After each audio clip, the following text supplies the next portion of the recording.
Today I am going to talk about product management. Um, I was very fascinated with product management as a career when I was in campus, and I always wanted to, get into that. It took me some time to actually get into that career, but it was really fascinating. For the sake of that, I believe that it blends, strategy, creativity, and a bit of magic in this career because you have the responsibilities as well as you have the power to get ideas into life. That's what product management is about. So let's dive in and explore, what are some of the essential skills which we would be requiring if at all you are, interested in product management. What are the key challenges that are being faced by product management? What are the real world industry challenges that are going on? And yeah, in between, please feel free to, drop in your questions anytime. I can clarify them. Let's move forward. So that's a bit of an agenda that I have set for today. I'll give a very little introduction about myself. I'll not bore you much. We'll then move to, how the product management role has evolved. What are the essential skills for product managers? What is PDLC? How it looks like? I'm sure maybe, if not now, later in the curriculum that might already come in, but just to give my 2 cents there. What are the real world challenges and solutions which product management as a whole field is facing right now? What does the future hold for product management? And finally, we'll leave the board open for any open discussions. So yeah, this is a quick snapshot about me. I have around 10 plus years of experience in product development and management. I have led initiatives in primarily in recruitment, ecosystem, e-commerce, SaaS, and AI-driven platforms. At present, I'm working as a principal product manager at CareerBuilder or Monster.com, better known as. I am focused on building an AI-powered platform which can empower job seekers with all the career insights and tools. Uh, so some of the previous companies that I have worked with are Indeed.com, Naukri.com, IndiaMart.com, Accenture and Mindtree. So while at Accenture and Mindtree, they helped me build a strong foundation in development and agile practices. At Indeed, Naukri and IndiaMart, I have drove user-centric, roadmaps for very high impactful products and with a very strong focus on acquisition of new users as well as retention. That's what I have been working for the last 10 years. Some personal facts around me. I'm a proud father of a 5-year-old daughter, Ananya, who always, keep me on toes. So that is something which keeps me going. I have a knack for adventure. I have experienced, skydiving, scuba diving, paragliding, rock climbing, etc. Couple of sports which are still on my list, like skiing, hot air ballooning. But yeah, I'll definitely, next time we meet, I'll add them in the list as well. Um, I am a lifelong learner around, especially related to not because I'm a product management field, but I am particularly intrigued by, products, our day-to-day products. For example, all the natural products that you are using, Zepto, Zomato, Uber.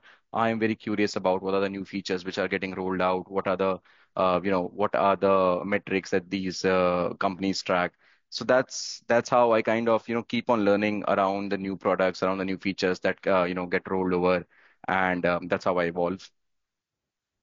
That's about me. Let's go. So before we go into the skills, the strategies, I'm sure a lot of you are already aware of what is product management, but just to set the context, so that everybody is on the same page. It's basically an art and science about creating products that people love. Be it let's say if I go back and in a very cliche term, be it Apple gadgets created by Steve Jobs or be it anyone. I think that's what the most fascinating part of this job is that you get to create, you get to work on those products, and then actually see how users behave and love that product. Some of the core responsibilities, there are four major responsibilities that I can cut down to. Number one, identifying opportunities. That is, I think, one of the most underrated, but one of the most important responsibilities as a product person. You have to be constantly looking out in the market. What are the new opportunities for your product, for your features, for your product portfolio, whatever you're managing? You have to keep an eye on competition. You have to have a very strong grip on your customer pain points. What is that your customer is requiring? What are the challenges that they are facing in using your product around the conversion and so on? And then you have to, back it by data. So data-driven decision making is the new, it's the new thing which is totally dominating product management. You have to ensure that all the decisions that you take, they have to be backed by data. So identifying opportunities, you do market research, you do data driving, but you have to be at a pace where you are constantly coming up with new opportunities for your product, which meets customer needs as well as your business goals. Second is definitely defining vision and strategy, wherein it because you might have heard about the saying that a product manager is a CEO of a product, and that's very well true because while you are giving the responsibility of a product, everything is laid on your shoulders. You have to define the entire roadmap and the vision for your product, what your product would be in, let's say, 6 months from now, 1 year from now, or 5 years from now, and then it becomes all the more your responsibility to align all the uh, different, functions of the organization, be it marketing, be it sales, be it legal, be it tech. It is your responsibility because it's your product. You have to make sure that everybody in the organization is clear about your vision, what you intend to build, why you intend to build, and how it will, ultimately bring value to the organization, how it will, bring revenue or bring conversion, whatever the metric that you are trying to drive. Third is lead development. So once your vision strategy is done, you have already identified opportunities. This is where it's more of an operational task. So you have to collaborate with so many cross-functional teams. I think I cannot even mention this in a single sentence, but just to ensure engineering, design, marketing, sales, legal, customer support. And there are so many teams. You have to ensure that you are collaborating with each of these teams, understanding when and where your product needs input from these teams, and ensuring that when your product launch is set, you have what it takes from each of these teams, approvals, collaterals, maybe artifacts, whatever it is. You have to ensure that everything is in place up until your time of product launch and thereafter as well. And finally, I think the second most important, first one was identifying opportunity, and the second most important is launch and learn. The responsibility of product manager does not stop, when you launch a product. It actually begins because, today when I think some of you, when you will join product organizations and you will be, given the onus of leading a product, you will, you learn that most of the big products have already been launched because these are organizations which we are talking about 20, 25 or, years plus. So many of the products are already launched. What you have to do is how to kind of iterate those products, iterate the features, ensure that you outperform the previous metrics what have been chasing. So launch and learn is I think the second most important responsibility here. Right. So yeah, I think one quote I found very interesting, like product management is where business meets technology with a dash of creativity and a lot of impact.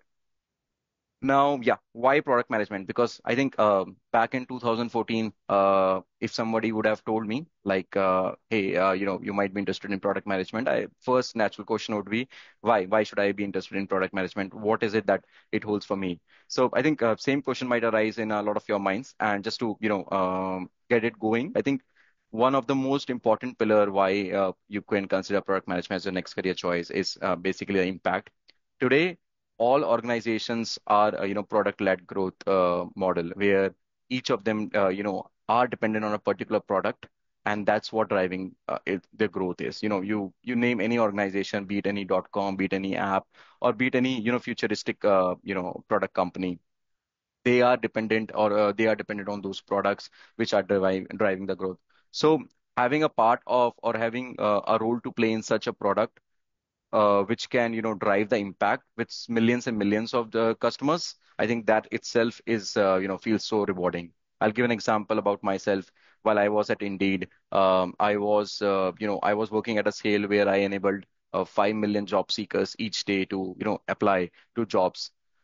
So the sheer magnitude of scale, the sheer magnitude of the satisfaction that you get when you create a feature, launch, which has a positive impact on the lives of, your customer. That itself, I think it's very fruitful for such a role. Second is around leadership and influence. So product management is all it's leadership and a lot of influence. So You might already know, but if not, I'll tell you that in product, uh, you are not, directly managing multiple teams. So it's a horizontal matrix structure. There are marketing, there are sales, there are customer support. You are not managing them. There are different, verticals which are managing them. But even though without authority, you have to get your work done. You have to make sure that your product has all the, required things from these different departments.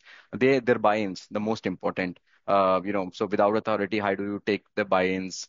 Ensure that multiple stakeholders within the organizations, right up to the level of CPO, Chief Product Officer, are convinced that your this particular feature would fly on. What is the data that you can present? So that's a lot of influence. I think what eventually one's learn. I'm not saying that maybe on day one you will you have that influence, but eventually you'll build that confidence and you'll start influencing organizations.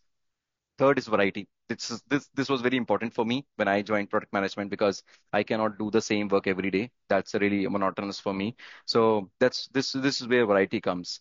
I think product because there are so many associated functions with product management. You get to work with so many experts. You get to work with so many different professionals. So a day you are working with marketing team. Thinking around the collaterals, thinking about more marketing strategies. Next day, you might be working with the SEO team and thinking on how do you improve the page rank of your, let's say, website, app, or whatever it is. Next day, you might be working with the legal team, where you are discussing what are the, legal laws in a particular land, for example, GDPR and whatnot, and how do you ensure that your product complies with all of them. So that's the variety I love about it. You get an exposure to so many different functions, which I'm not sure like is possible in any other, domain or not. And yeah, the last two, but not the least, it's a very high demand, job. From the last 10 years, I've been, seeing the demand for product management professionals have been ever increasing. And yeah, but not the least, let's say, let's talk realistic. At the end of the day, we all want, job which, pays handsomely. So it's a very, paying job. I think these are some of the stats I put together from a recent study by Appraised. You can go out and check the entire report. It's quite interesting. So, you'll see that product managers see 600% increase in the median salary in 10 years. And I know a lot of folks which have, kind of experienced not only 600%, but up to the 1000%. So that's something, which is really lucrative about this career. Okay, now I think enough of pitching of my, my profession. Let's go into how, product management has evolved over time. I'll not go into detailed history. The history is quite important. You can, kind of check it out how it, evolved from PNG to Toyota and to Silicon Valley. But yeah, I think in brief, I think initially, product management was more of project coordination. In fact, I'll warn you, a lot of organizations even today thinks that, product managers are interchangeable with project managers, but that's not so. Where project managers are kind of more, tasked with ensuring that there is a coordination among all the departments, everything is on timeline, and ensuring that we are product managers, something which are who are, really the advocates of customer. Uh, our single most focused responsibility is to understand customers, identify their pain points, what are the challenges that they are facing, and how do we meet them, ensuring that our business goals, our business OKRs are also, kept in mind and they move forward. That's, I think, the most uh, uh, single most responsibility of a product management professional today, and that's how it has shifted from a task-based coordination to a customer-centric, mindset. That is what the shift is today. Even though some organizations today even still, are in the former stage, but that's how the change is happening. So we are, as you see in the diagram, we are at the core, and all these functions, support, finance, customer success, sales, marketing, these are some things which we have to work daily, and ensure that, but ensuring one thing that, all of these functions have separate responsibilities. For example, customer success to close as many, tickets as possible. It's our responsibility ensuring that customer is kept at the center seat and everything revolves around it. So yeah, so I think you might have also heard around this famous example in Amazon. Whenever Jeff Bezos, they have meetings, they keep one seat vacant in the meeting room, and that seat basically represents customer. The idea is never to forget your customer whenever you are taking any critical decision. And I think this has been adopted now by a lot of Indian companies also, including Mamaearth and and a lot of them. But that's just re-emphasizing that customer centricity is something at the core. Today, what are the marketplace changes which are shaping the product management today? In brief, I think there are these four pillars. Number one, rapid technological advances.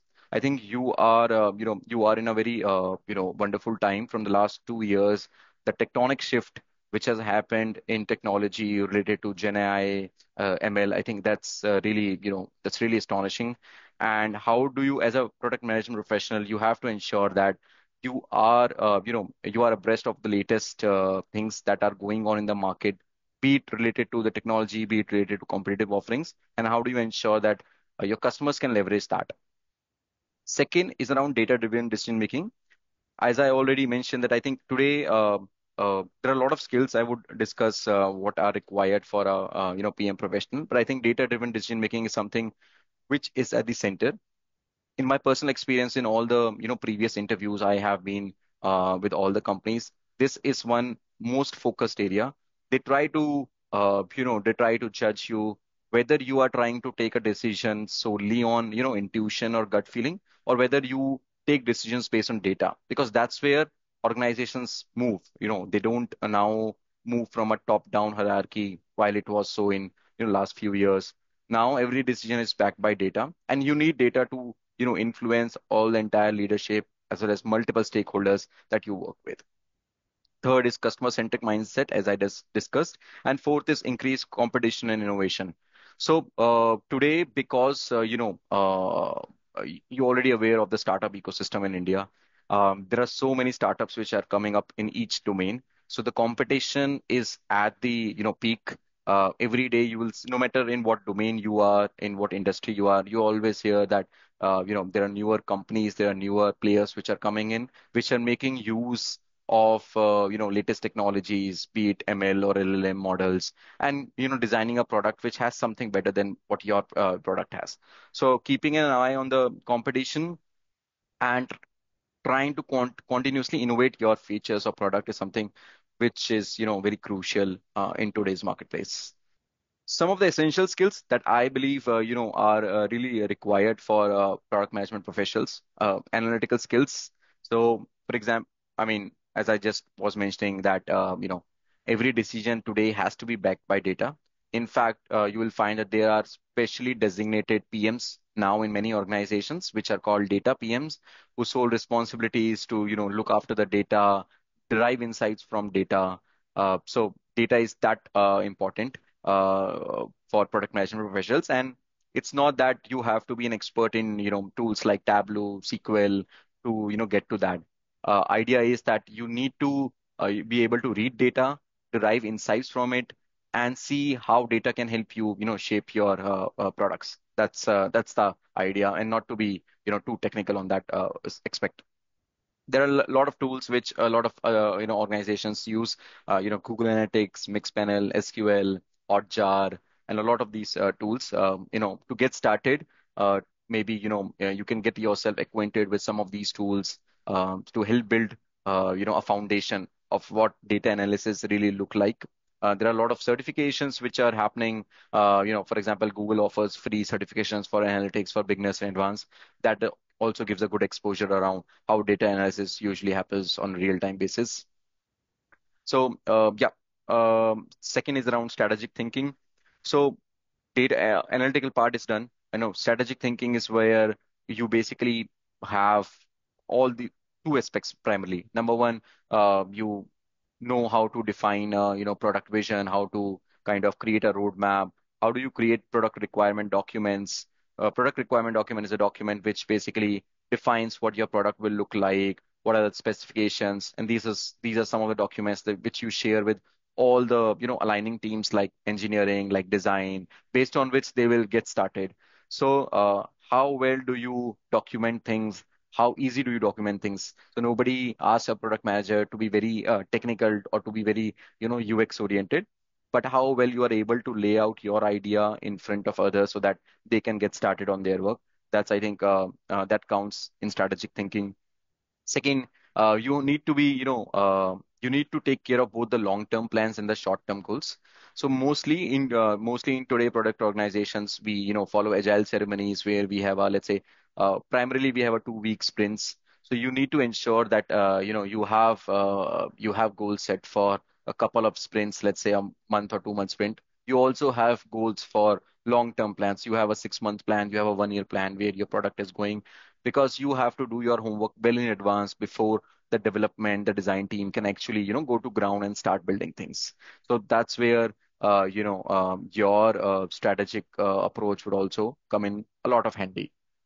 Some of the things that you can do is, you can conduct a SWOT analysis for your product periodically, to judge how your product is doing with respect to market. Like, I mean, are there more threats from market? What are the different opportunities that you can kind of tap on? So these are some of the things that that will help you keep abreast of the market, as well as keep your product ahead of time. Customer-centric mindset and technical understanding. I think, yeah, I'll go over first with technical understanding. A lot of times I get a question around that, do we need a BTech? Do we need technical skills to get into product management? A simple binary answer would be no. Nobody needs a technical, knowledge, as well as, technical education to get into product management. Even though, having some foundation knowledge is always, advantageous. But I think as we go into product management, we start building a workable knowledge of technology, how APIs work, what are the agile development, what are the different databases we work with. That is something which we can develop, while on ground. But you need to have, an interest for that. So, for example, if today LLM model, there are multiple LLM models which are in place today. A lot of organizations are using, for example, Llama, Copilot, Gemini. You need to be at least aware of these technologies. You need to be curious about them. So that's where, technical understanding will start to develop. But yeah, customer centric mindset, I think that is something which is the most crucial thing which needs to be there. So even if you don't have analytical skills, technical understanding, strategic thinking, customer centric is something which cannot be avoided, because you are at the helm of the organization where you think about the customers first and then about anything else.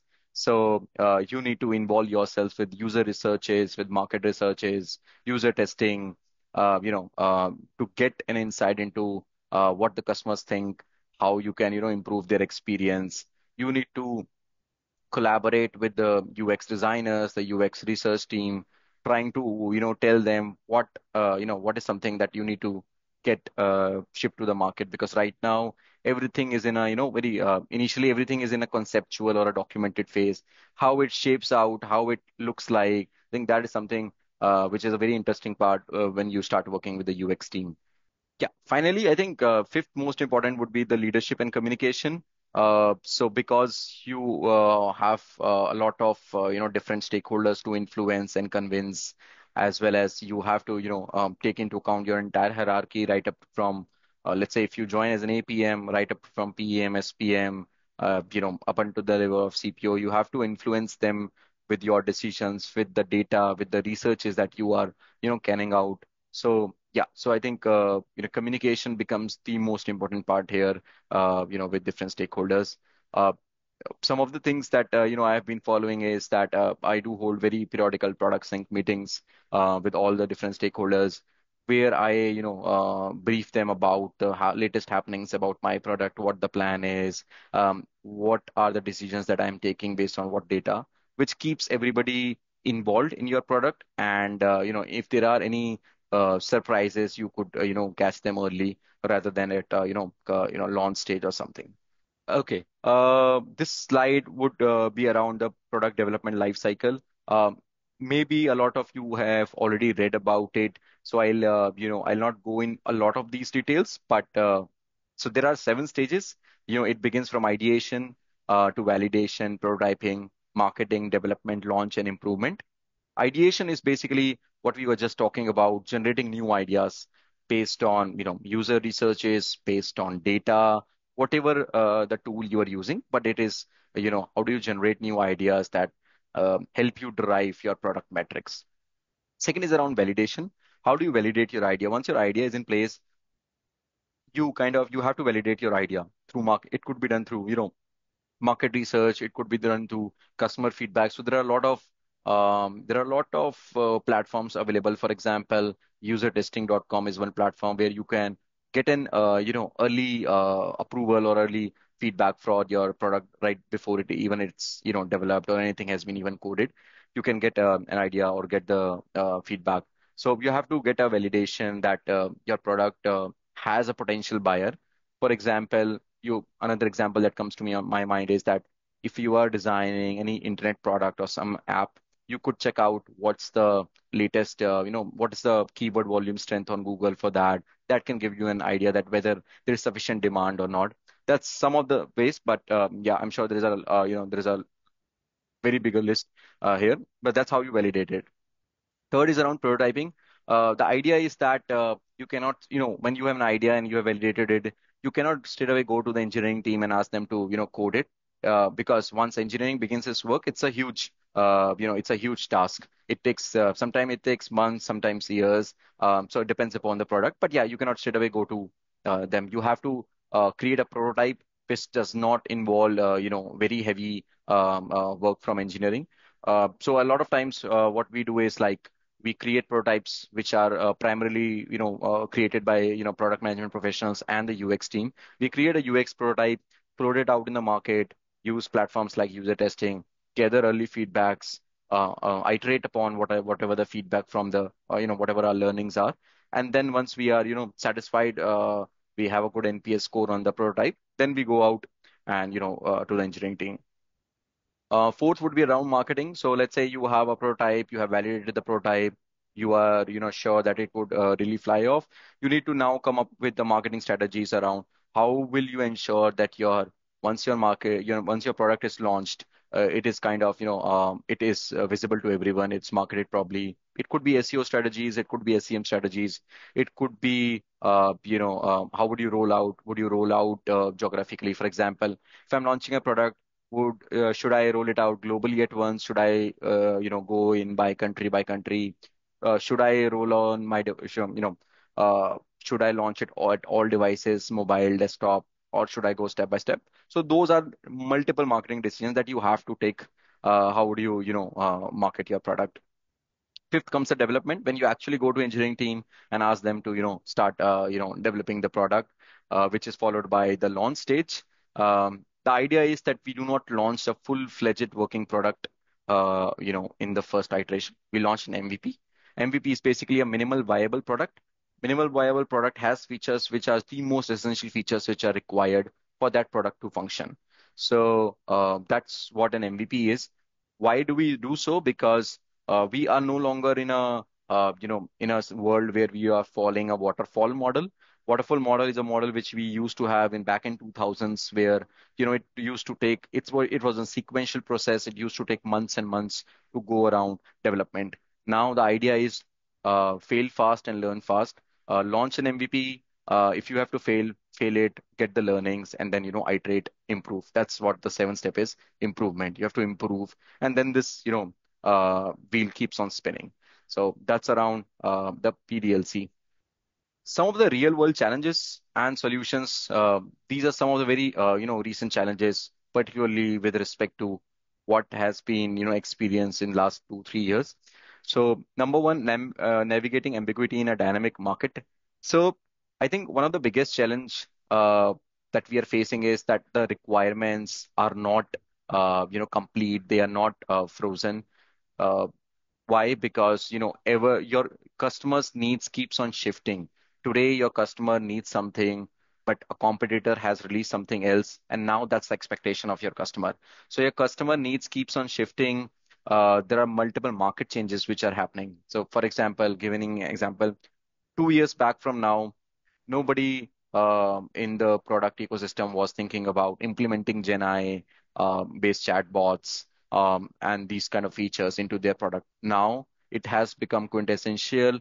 Every organization or every app product that you kind of interface with on a daily basis, you'll find there is some kind of a GPT enabled feature that has already been in flight. So that's how the market is changing, and As a professional, you have to embrace those changes, keep yourself on toe of these latest changes, competitive offerings, and, iterate on it. Again, develop an MVP, launch it, and then fail fast. That's the philosophy here.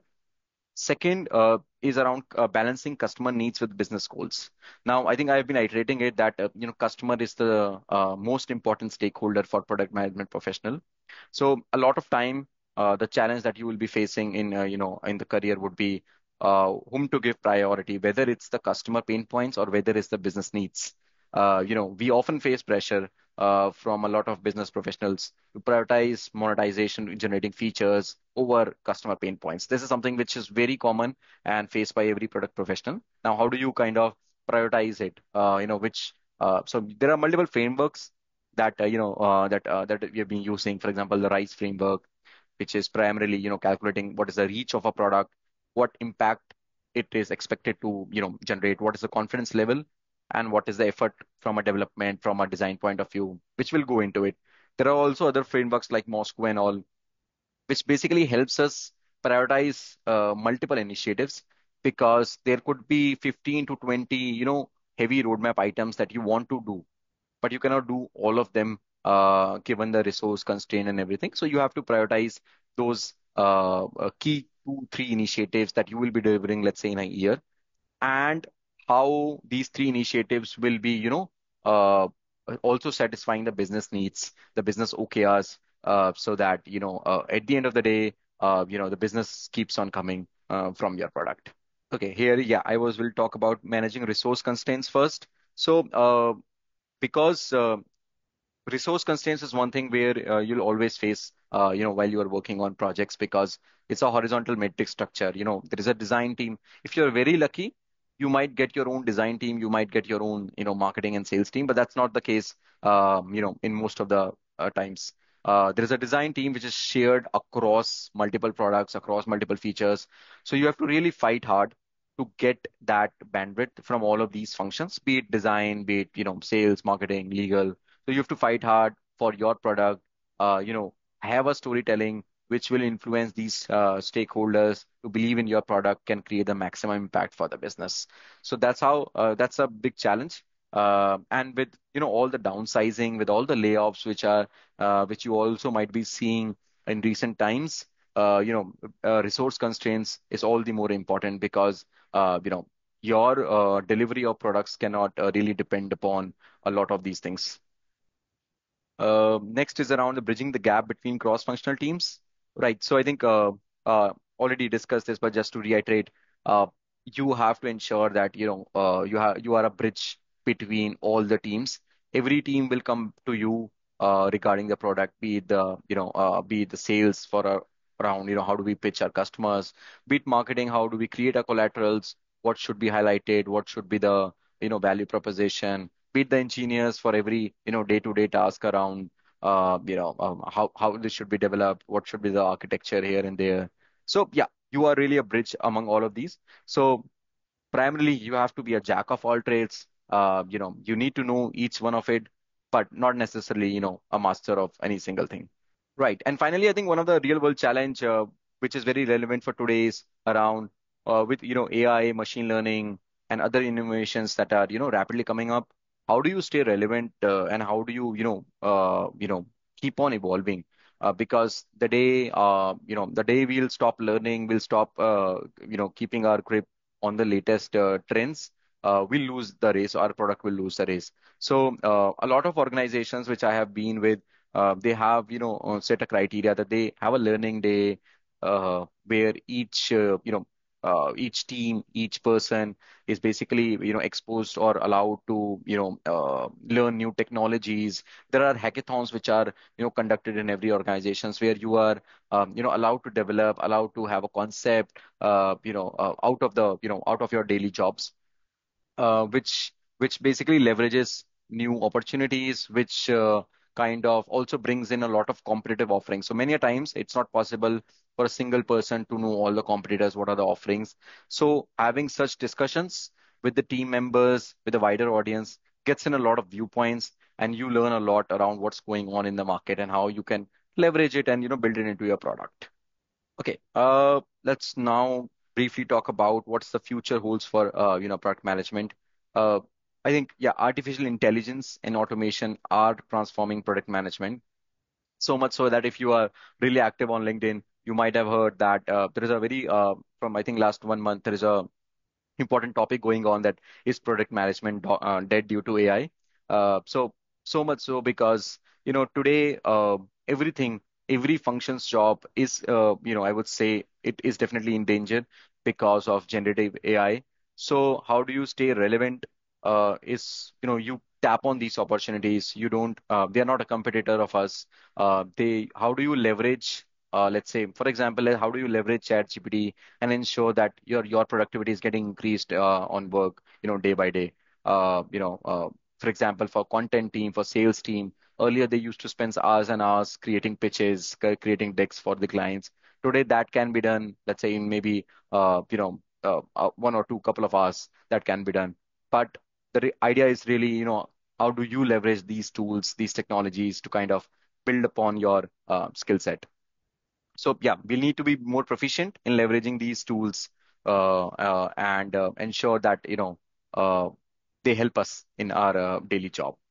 Right. The data-driven project management becomes all the more important with the upcoming of AI and everything. Earlier, data-driven PMs used to be a separate category of PMs, which are, as I told, which used to be responsible for all the data digging things. Now, I think everybody can be a data-driven PM.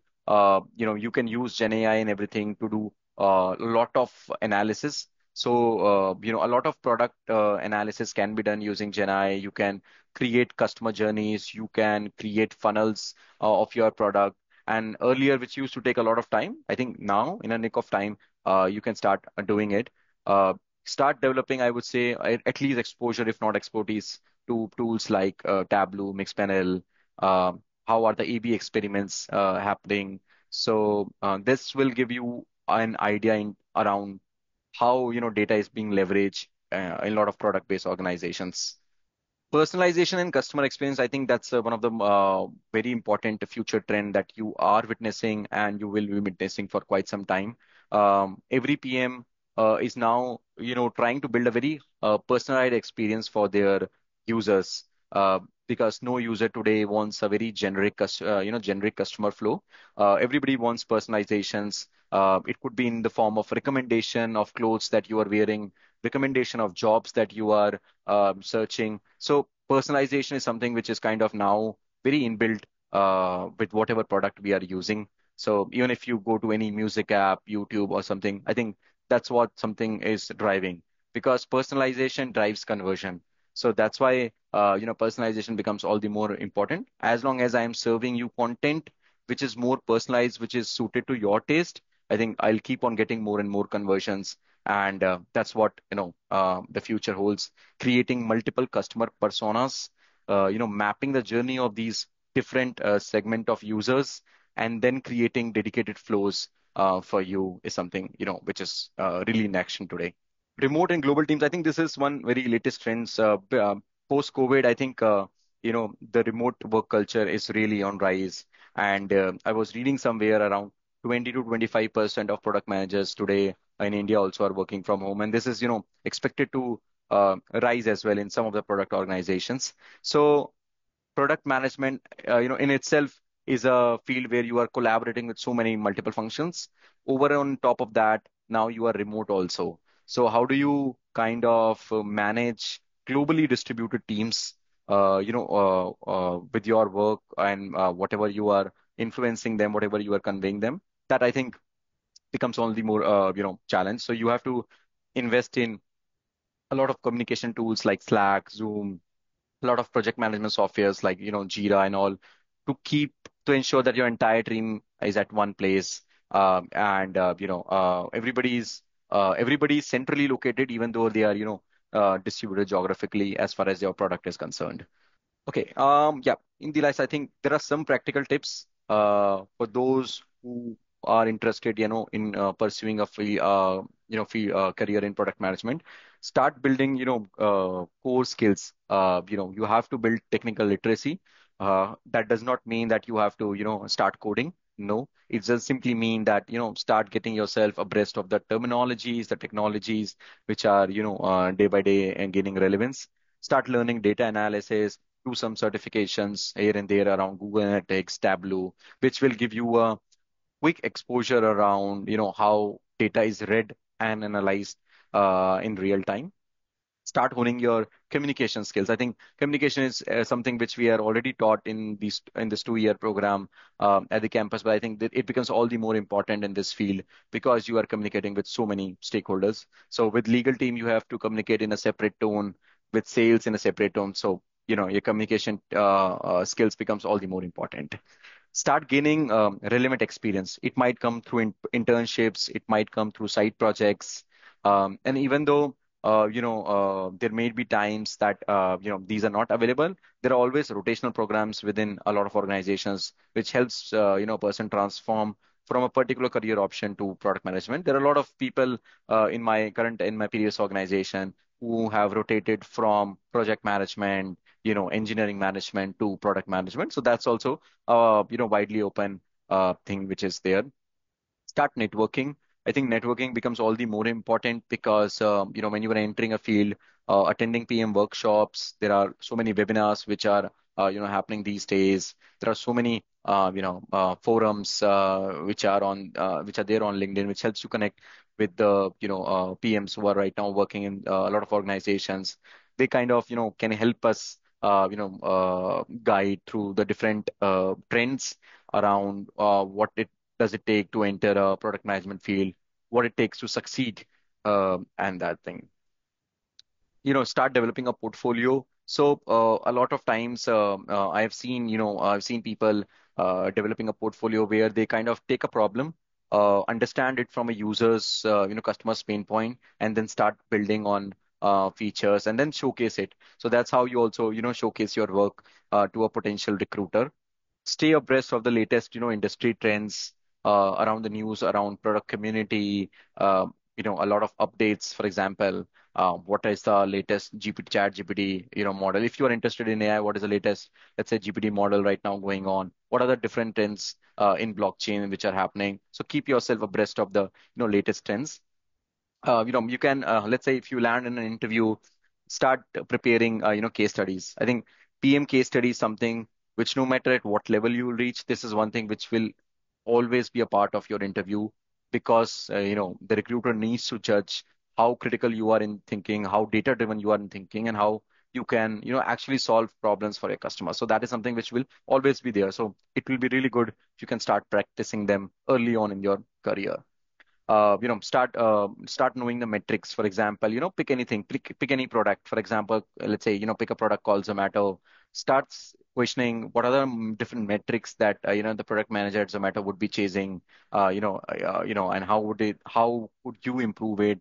How could you reduce the customer pain points? So that's how you get to know or get to work on products and also exhibit your interest to recruiters and fellow professionals. Okay, let's right. Okay, yeah. I would end with this. I like this thought from Deep. It's a great thought that a great product manager has the brain of an engineer, the heart of a designer, and the speech of a diplomat. All of this really goes into your day-to-day working. So yeah, that's what it is about. And yeah, that's it from my end. I would love to know if there are any, questions from your end in any of the slides or in general around, the field or anything else also. I'll be happy to answer. Right, everyone, if you have any questions, you can raise your hands and we'll pick each one. Then Rahul can answer those.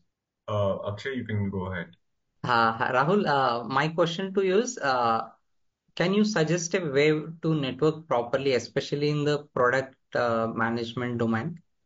So, how we can approach people in the market? Right. So definitely, I think networking with the right folks is really important. I think to begin with, what you can really do is like, get in. So there are a lot of product forums, which are there on LinkedIn. I think Product Plan is one, or a group is again, I think there are a lot of these product-based organizations which have a very enriched community of professionals. They also have a regular meetups.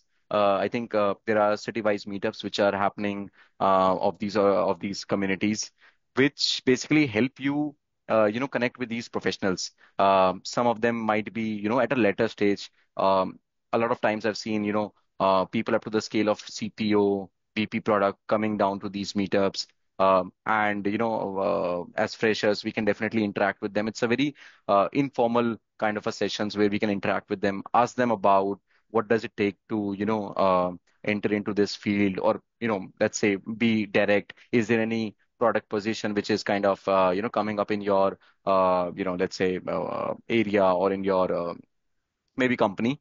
And so it goes really well in that sense. So number one is definitely forums. Get yourself maybe enrolled in these forums, be a part of these communities.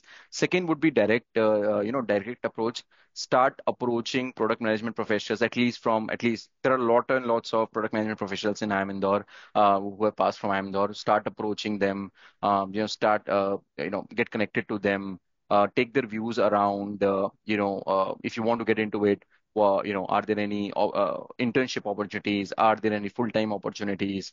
How should I prepare? What are some of the critical resources that I can get?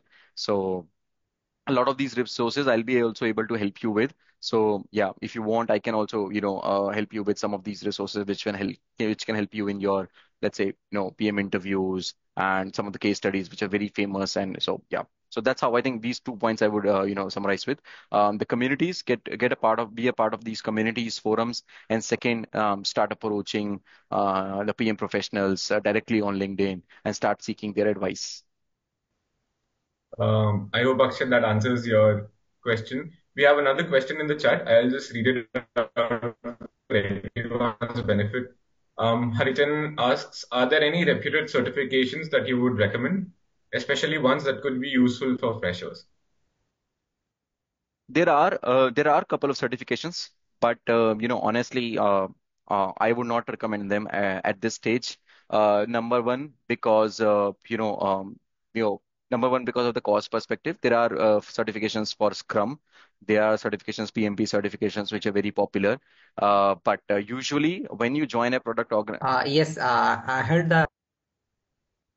Right. So I was saying, yeah. So there are a lot of these certifications, PMP certifications, and all that you can, really look. But as you'll join these product organizations, there are a lot of learning plans which are there in these organizations, which will eventually, get these organizations will get you enrolled in these certifications, and they'll pay off for the entire certification, and keep on pushing you to learn and do more and more of certifications. At this point, there might not be need of any certifications, but yeah, try to do some real-time case studies.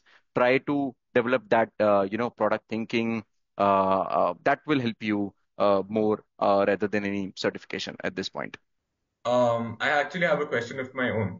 So, So from 2014 to 2016, I would sort of want to know what sort of experiences on campus did you have that sort of made you go towards this particular field? Anything that happened on campus, any clubs, activities, events that you took part in that made you sort of go for this domain? mm, I think I could relate it to one thing. So, I mean, as I was just mentioning that, product management is at the center and all the functions are revolving around it. I happen to be, so in 2015, I happened to be the main coordinator for IRIS. So I organized IRIS 2015.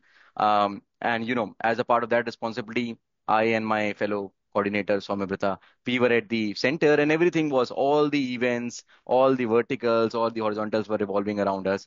So that is something that, I love to do it. I love to organize that.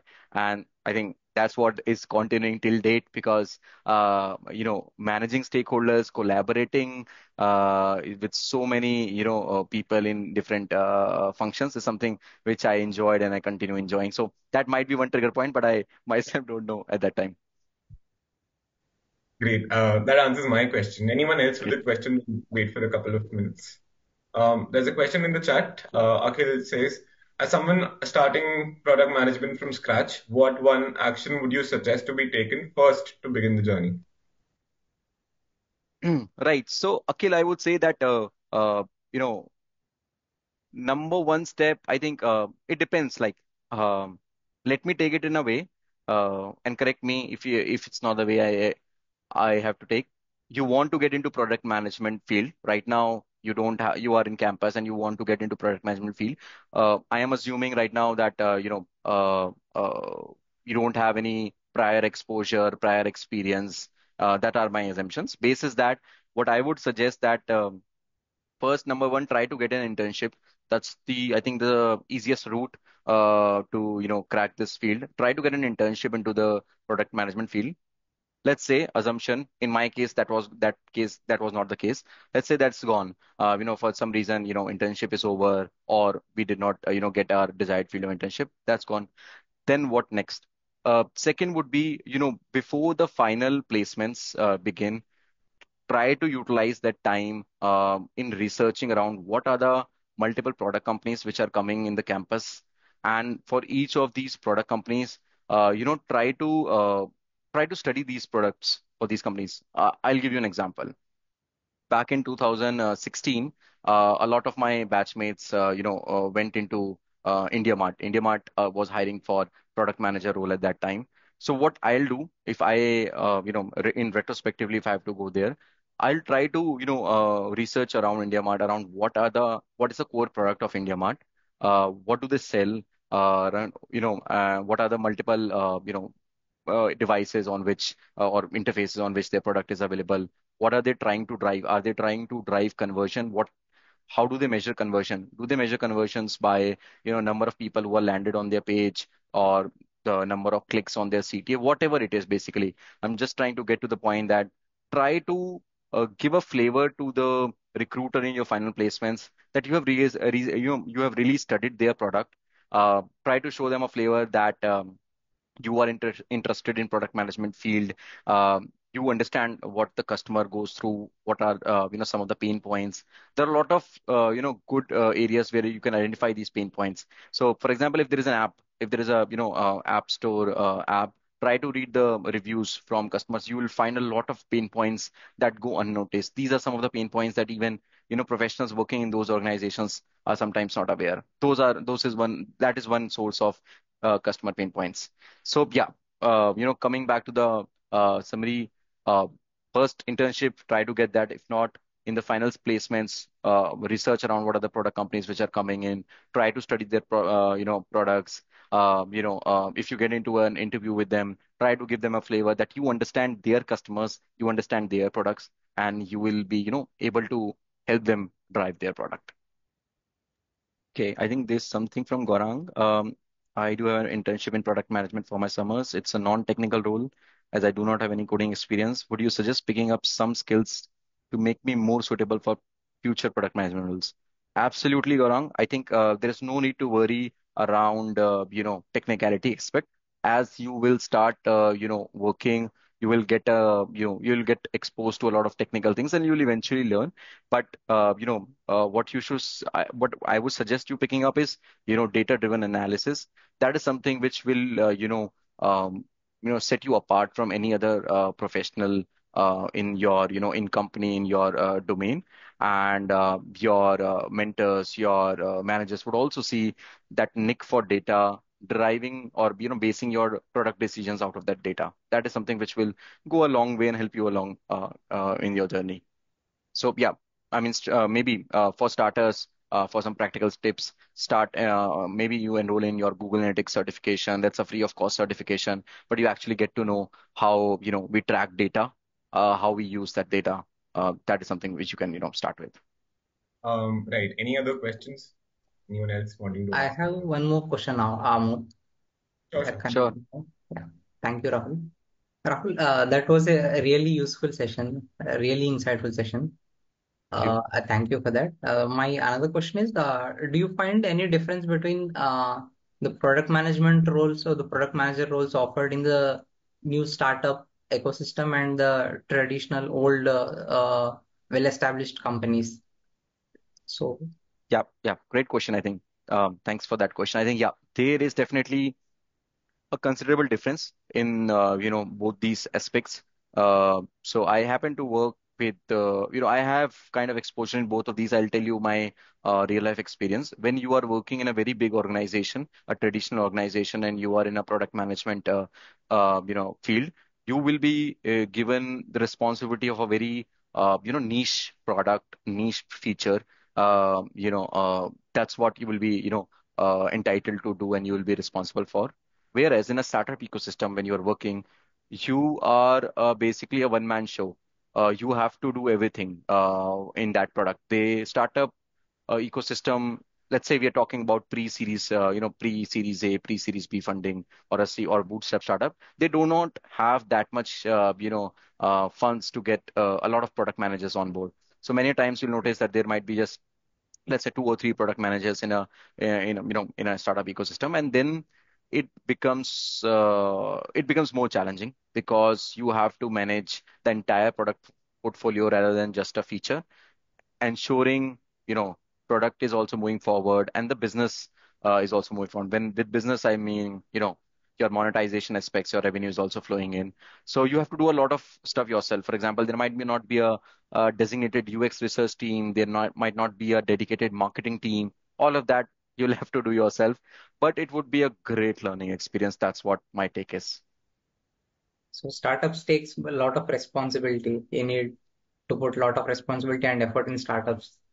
Yes, exactly, exactly. Whereas in traditional organizations, every function will be well established. You will Mhm. have every function to help you, be it marketing, sales, research, and you have to focus on your product core area. Okay. So your suggestion is, if you want to explore the learning curve, we need to work with the startups also.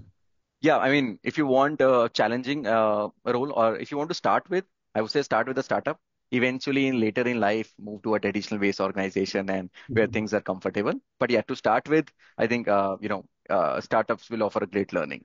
Yeah, great, great. Thank you. Thank you very much. Sure. Thank you everyone for being part of the talk and making it engaging. On behalf of the alumni committee, I would like to thank you, Rahul, for taking out the time on a Saturday evening for us. We're all grateful to you for your insights, and I'm sure we've all gained from it. I would also like to thank the Chair, Alumni Affairs, Professor Prabin Panigrahi, for his guidance and support. I thank the Alumni Office, whose efforts made this talk a possibility. Finally, a big thank you to the audience for their enthusiasm. We look forward to seeing you at the next talk as well. Thank you, everyone. Thank you so much, everyone.